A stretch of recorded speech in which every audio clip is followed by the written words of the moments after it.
Andhra Pradesh assembly ఎన్నికల్లో TDP, Janasena, BJP కూటమి ఘన విజయం సాధించిన సంగతి తెలిసిందే.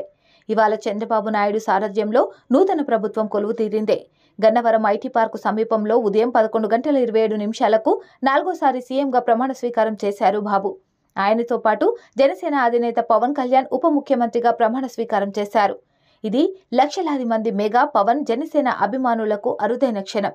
10 ఏళ్ల పాటు కష్టపడి ఎన్నో అవమానాలు, చీత్కారాలను భరించి పవన్ కళ్యాణ్ నేడు డిప్యూటీ సీఎం పదవిని సగర్వంగా అందుకున్నారు.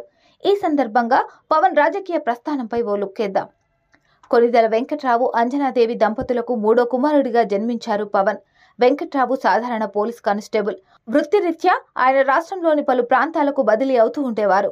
తనకు వచ్చే సంపాదనతోనే కుటుంబాన్ని పోషిస్తూ వచ్చారు. వివిధ ప్రాంతాల్లో నివసించడం వల్ల పవన్ కళ్యాణ్లో చిన్నప్పటి నుంచే అన్ని యాసలు, మాండలికాలు, సంస్కృతులు, ప్రజల జీవన విధానంపై అవగాహన ఏర్పడింది. చిన్నప్పుడు పేదరికం కారణంగా ఎన్నో కష్టాలు పడ్డ పవన్ కళ్యాణ్ పేదల అభ్యున్నతి కోసం ఎంతో తపించాడు. సినీ నటుడిగా ఉంటూనే సమాజ శ్రేయస్సు కోసం పాటుపడ్డాడు. కామన్ మ్యాన్ ప్రొటెక్షన్ ఫోర్స్ను స్థాపించి కోట్లాది రూపాయలు విరాళాలు ఇచ్చారు.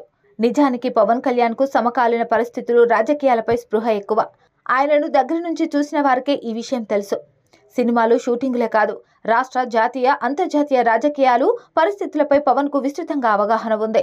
అందుకే ఆయన చిరంజీవి స్థాపించిన ప్రజారాజ్యం పార్టీలో యువరాజ్యం అధినేతగా కీలక పాత్ర పోషించారు. తను నమ్మిన సిద్ధాంతాలు, భావజాలానికి అనుగుణంగా జనసేన పార్టీని స్థాపించి పోరాటం మొదలుపెట్టారు. ఇప్పటి వరకు రాజ్యాధికారానికి దూరంగా ఉన్న కొన్ని సామాజిక వర్గాలను పాలనలో భాగం చేయాలన్నది పవన్ అభిమతం.